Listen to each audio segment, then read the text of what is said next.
Morning పరవాడలో జరిగిన దక్షిణ energy కంపెనీలో జరిగిన సంఘటన చాలా దురదృష్టకరం. మాకు కూడా బాధగా ఉంది. సంఘటన జరిగినప్పుడల్లా మళ్ళీ ఇది జరగకుండా జాగ్రత్తలు తీసుకుంటామని మేము ఎంత గట్టిగా చెప్పినప్పటికీ కూడా మళ్ళీ జరగటం మాకు కూడా బాధగా ఉంది. బాధిత కుటుంబాలతో పాటు మేము కానీ మీరు కానీ సమాజంలో ఉన్న ప్రతి ఒక్కరూ కూడా బాధపడతా ఉన్నాం. ఎన్ని జాగ్రత్తలు తీసుకున్నా గౌరవ ముఖ్యమంత్రి గారే స్వయంగా రివ్యూస్ పెట్టి వాళ్ళకు వార్నింగ్ చేస్తూ ఉన్నారు. ఉప ముఖ్యమంత్రి గారు పొల్యూషన్ మీద కానీ జాగ్రత్తల మీద కానీ ఆయన రివ్యూలు తీసుకుంటున్నారు. చాలా వరకు కట్టడైనప్పటికీ కూడా అడపాదడపా ఇలాంటి సంఘటనలు జరగటం ఆ బాధిత కుటుంబాలతో పాటు మేము కూడా చాలా బాధపడుతూ ఉన్నాం.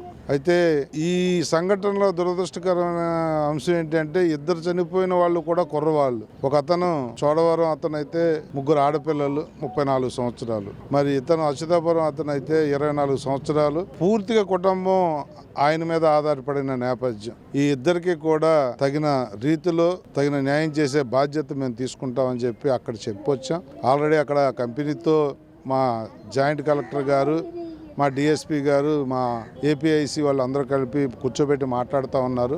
ఈ ఇద్దరు తాలూకా చనిపోయిన ఇద్దరు తాలూకా పెద్దలు కూడా ఆ మీటింగ్లో కూర్చోబెట్టి ఇక్కడికి వచ్చి రావడం జరిగింది. ఎట్టి పరిస్థితుల్లో వాళ్ళకి చనిపోయిన వాళ్ళని తీసుకురాలేకపోయినా వాళ్ళకి జరిగే న్యాయంలో మాత్రం ఎక్కడ ఉదాసీనత ఉండకుండా మంచిది న్యాయం చేయాలని చెప్పి కూడా చెప్పేసి రావడం జరిగింది. మరి అదే కాదు, ఎంక్వైరీ చేశారు.